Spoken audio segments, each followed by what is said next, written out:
Good morning, Connecting Point family. It is good to be with you this morning. It's Friday, which means we are right there on the weekend, um, whatever that is these days. For many of us, it seems like one long weekend. For others of us, the weekend can't come soon enough because of how hard you guys are working, and I thank you for that. But nonetheless, it is Friday, which means I have the privilege again of sharing in some devotional thoughts that come out of our Bible reading plan, the Following Jesus plan from the Bible app.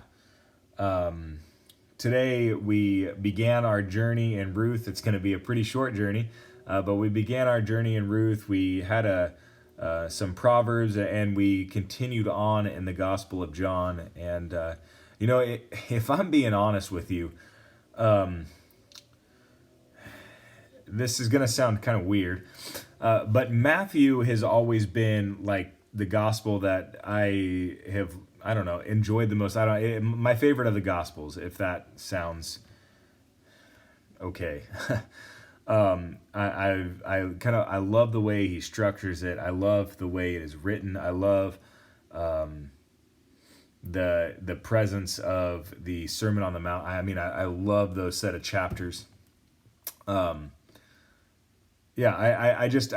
thoroughly enjoy Matthew, but I got a confession.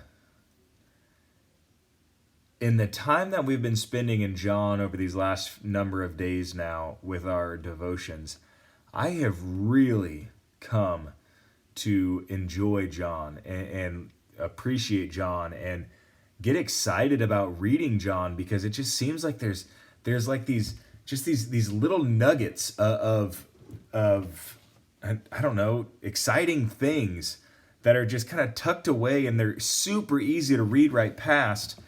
But when you take the time and you stop and you begin to ask questions, all of a sudden you see like this interrelatedness of John from front to back and back to front, and just I don't know. It has been a blessing reading John, and today was really no different.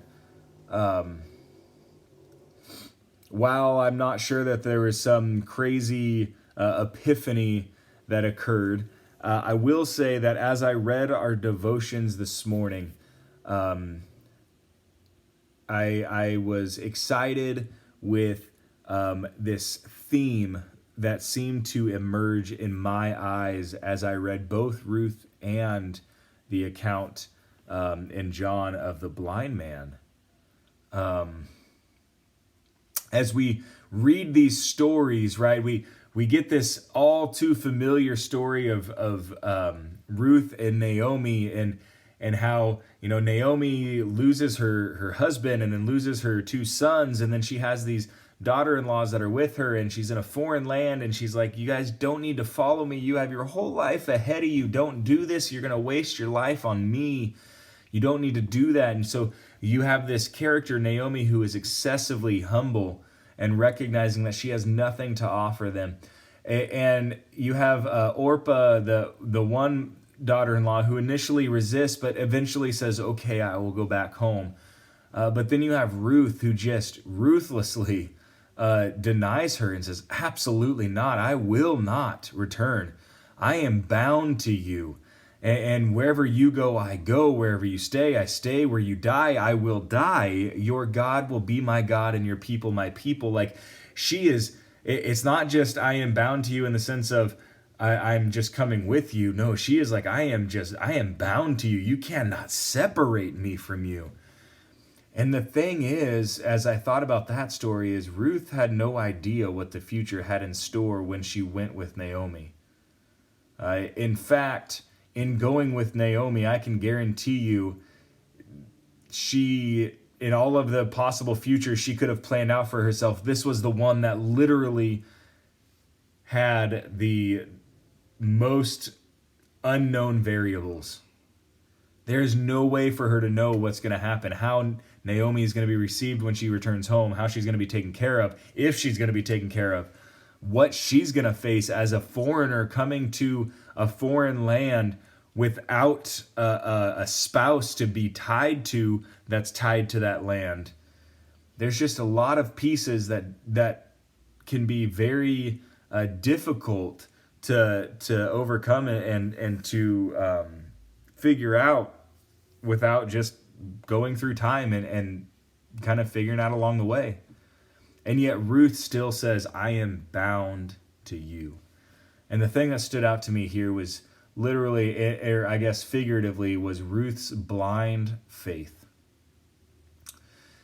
She was confident and bold in her faith, in her trust in Naomi and her dependence on Naomi and Naomi's God.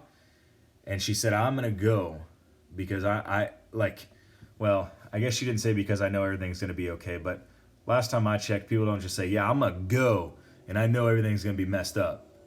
Like usually people go because there is either this faith or this knowledge that things are going to be okay.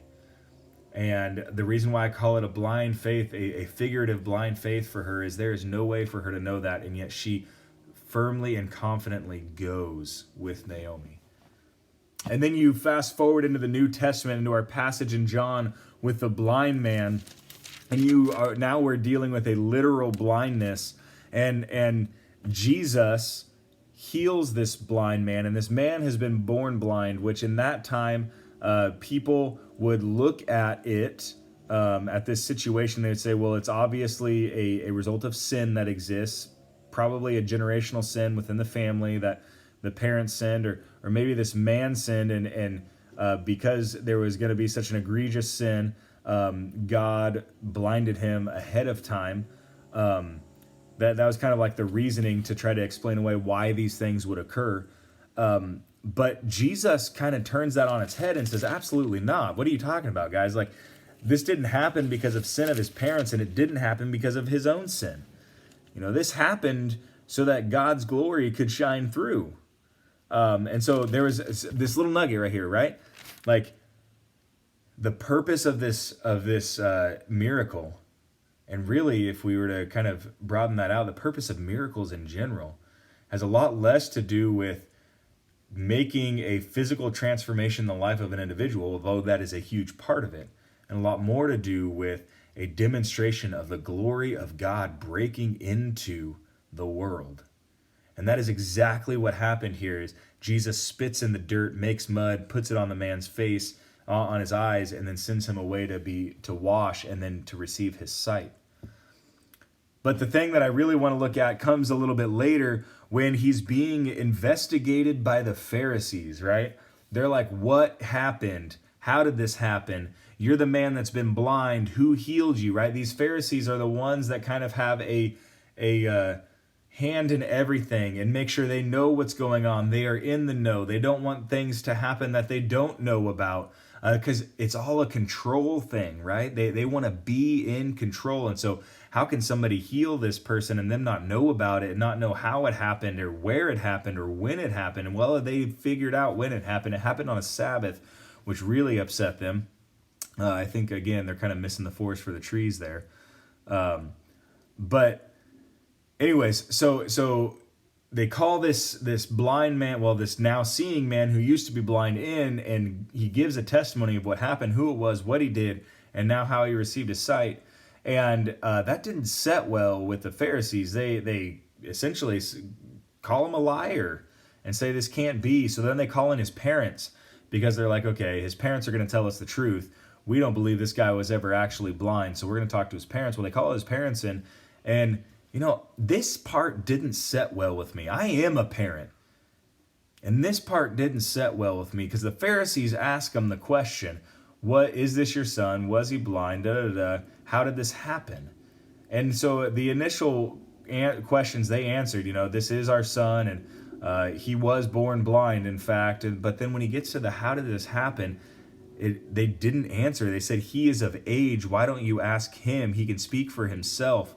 But then verse 22 gives the reason as to why they answered that way, which really ticks me off. And it says his parents said this because they were afraid of the Jewish leaders. who already had decided that anyone who acknowledged that Jesus was the Messiah would be put out of the synagogue.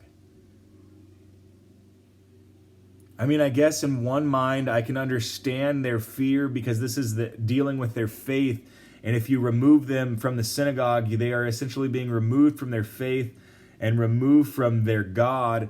And so that would be a huge existential crisis, absolutely. But they have just forsaken their child. Like, that frustrates the tar out of me. And they knew the truth. That's also what frustrates me. Like, it would be one thing if they didn't know if it was Jesus, and so they said, ask him. Or if they maybe even like had no idea, they heard rumor of it, but they were like, we're not sure. We don't want to get mixed up in this thing that we can't actually give true answers for, at least answers that we know the answer to. And so we're gonna defer this to the person who can best answer the question. But that's not what happened. They responded out of fear and out of protection for themselves. Man, that frustrates me. But then I get excited because as it goes on, this blind man who can now see doesn't just confidently and boldly answer, right? This man who has literal blind faith in who Jesus is. Now again, just like Ruth with Naomi, how she confidently had faith, how she boldly walked with her, this blind man who can now see, who has literal blind faith, right? Because when he encountered Jesus, he was blind. And so every step forward from this point is a blind faith in this man, Jesus, who he didn't actually see, but who did do something for him. And so he has this faith that is founded in something that occurred, but it is still a blind, literal blind faith because he was blind.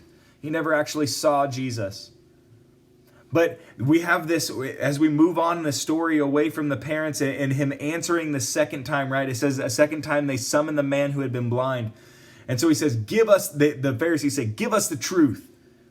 And so he gives them the truth. He gives them the same account again. He says, I don't really know what to say. I was blind, but now I can see. The Pharisees are disgusted by this, and they start to hurl insults at him. And the thing that I think is just so incredible. The thing that I think is so incredible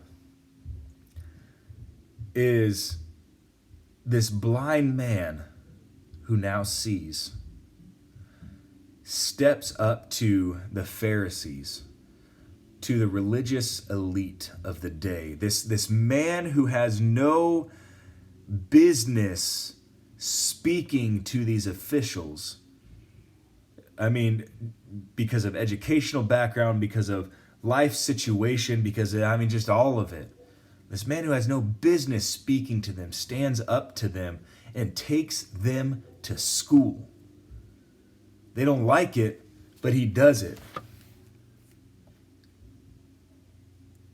Verse 3, I want to read it to you because it's just exciting stuff. The man answered, now that is remarkable. You don't know where he comes from, yet he opened my eyes. We know that God does not listen to sinners. He listens to the godly person who does his will. Nobody has ever heard of opening the eyes of a man born blind. If this man were not from God, he could do nothing. You see, the blind man who can now see does not back down in fear because he's not going to be able to worship in the synagogue anymore. He had an encounter with God, with Jesus, and that encounter with Jesus forever changed his story, and he wasn't going to go back to the synagogue. He wasn't going back to that story. I shouldn't say he wasn't going back to the synagogue, but he wasn't going back to that story. That's an old story. That's a story that doesn't fully grasp who God is and the power that exists in him and the Messiah that has been sent to them. That story of the synagogue is this story that doesn't quite fit the story that Jesus is telling now, because the Pharisees are all about control. The synagogue in that time had become about control, about the religious elite kind of exercising their power and their authority and their dominance over everybody else. But the blind man who can now see said, I don't think so. I'm not worried about the threats that you're going to throw at me, about the dismissal letter that I'm going to get where I can no longer come into the synagogue, because I believe that the place that I can go, which is at the feet of Jesus, is the place that will truly give me life. Or, I guess, literally give me sight, right? And so I don't know, I was just super excited today, and I kind of wanted to share those things with you. And I don't know.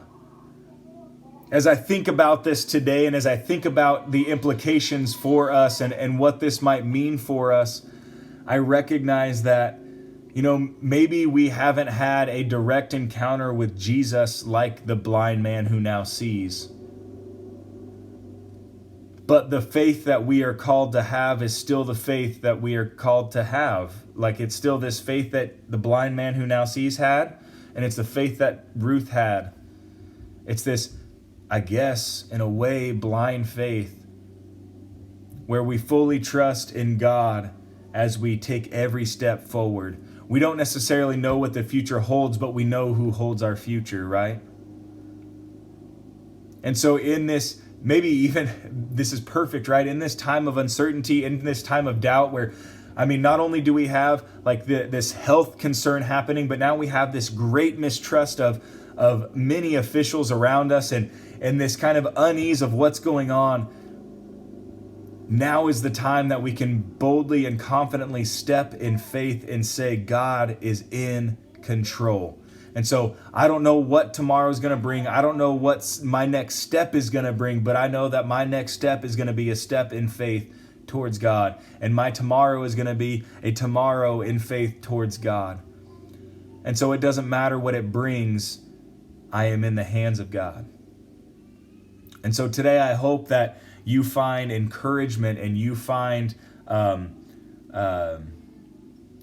just an excitement welling up within, that even in the midst of uncertain times, we can have confidence and boldness because of the God that we serve. Well, guys, I hope you have a good day, and I hope you're as excited about this message today as I am. Love you guys. Peace out.